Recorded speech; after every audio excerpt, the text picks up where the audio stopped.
En el siguiente video hablaremos acerca del derecho procesal del trabajo, particularmente en el caso de México.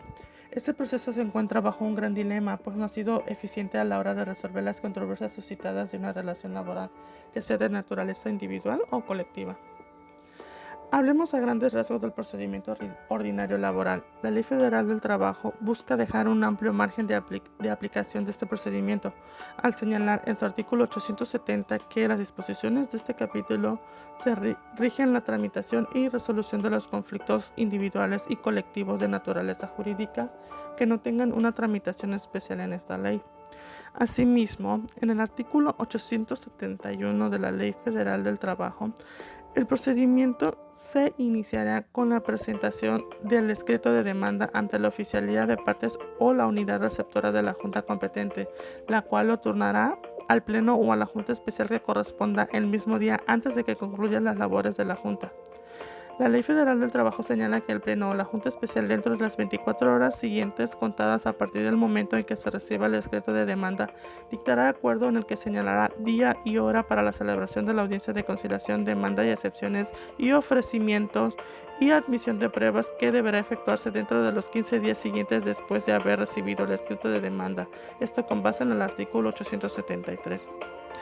Además, tenemos la audiencia preliminar, la conciliación, demanda y excepciones, a la que se refiere el artículo 873 de la Ley Federal del Trabajo, que a su vez consta de 2 etapas. La etapa de conciliación. Esta es la primera etapa del proceso ordinario laboral, pues tendrá como intención la de conciliar los intereses entre las partes para evitar llegar al juicio laboral propiamente dicho. Así, en teoría, solo deberán llegar a juicio los asuntos que verdaderamente contengan la oposición de intereses irreconciliables.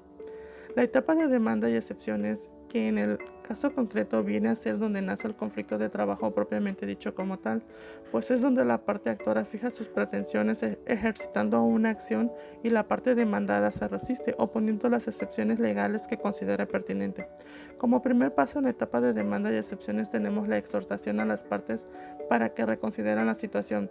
En caso de que las partes persistan en su actitud, se le da la palabra a la parte actora para que exponga su demanda y la etapa comienza. Esto con base en el artículo 878, fracción 1.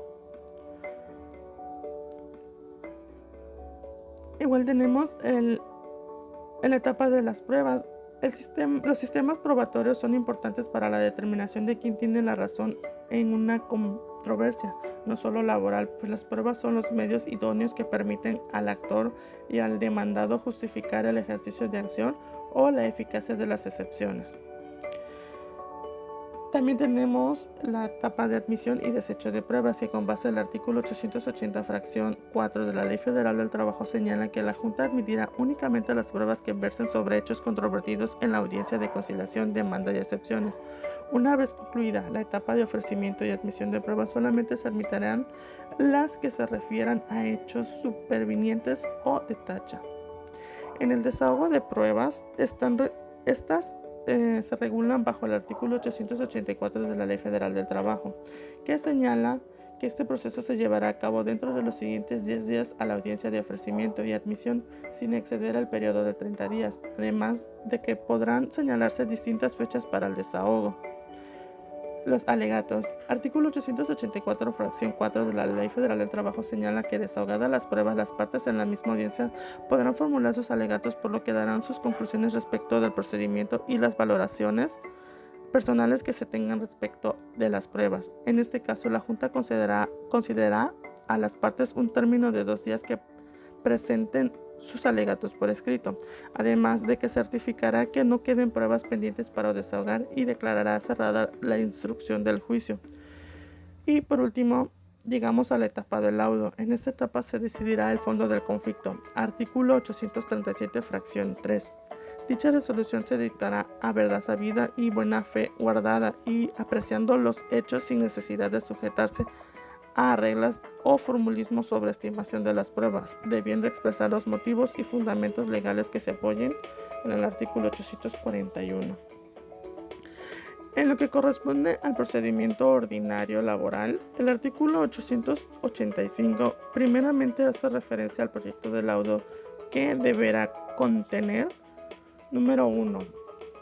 Un extracto de la demanda y de la contestación réplica y contrarréplica, y en su caso de la reconvención y contestación de la misma. Número 2, el señalamiento de los hechos controvertidos.